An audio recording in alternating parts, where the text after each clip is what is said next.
Washington will increase its military presence in the Baltic countries, but such a decision does not mean that the United States intends to fight with the Russian Federation.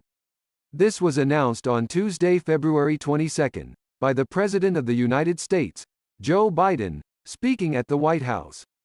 Broadcast on Twitter, the US administration authorized the deployment of additional US military forces and assets already deployed in Europe to strengthen our Baltic allies, Estonia, Latvia and Lithuania. I will be clear. These are entirely defensive steps on our part.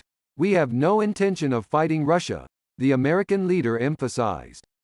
Earlier, on February 18, international military exercises Sabre Strike 22,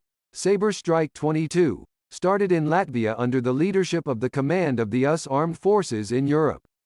They will last until March 23, and will be attended by about 400 US military personnel, about 100 pieces of equipment and 22 US Apache attack helicopters. Also, from February 28 to March 11, the International Military Maneuvers Crystal Arrow 22 organized by the Mechanized Infantry Brigade of the Ground Forces will take place in Latvia. It is planned that about 2.8 thousand soldiers and militias from Latvia and the United States, as well as from 10 other states that are part of the NATO multinational battalion stationed in the country, will take part in them.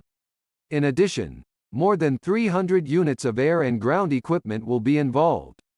As part of the US Air Force exercises in Europe in March, KS-135 air tankers will be located in each of the Baltic countries for joint exercises with US F-15 fighters stationed in Estonia.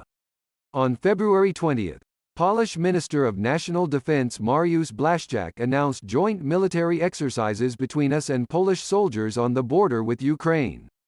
As Russian ambassador to Poland Sergey Andreev said in an interview with Izvestiya, Russia considers the buildup of foreign military presence in the countries of NATO's eastern flank unreasonable and dangerous for this part of Europe. He clarified that the permanent deployment of substantial NATO forces on Polish territory runs counter to the 1997 Russia-NATO Founding Act. On February 2, Pentagon spokesman John Kirby announced the forthcoming deployment of additional US forces to Romania, Poland and Germany. As the media specified, it is planned to send about 2,000 troops to Poland and several thousand more in the direction of the southeastern flank of NATO. At the same time, it was reported that, in parallel with the United States, several other NATO countries, including Great Britain, France, Spain, Denmark and the Netherlands, decided to send troops to strengthen the eastern flank of the alliance.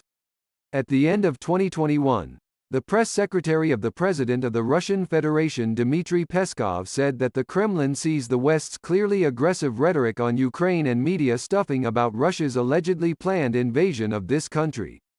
He added that tensions can be removed only by receiving a guarantee that Kiev has abandoned a possible solution to the Donbass problem by force.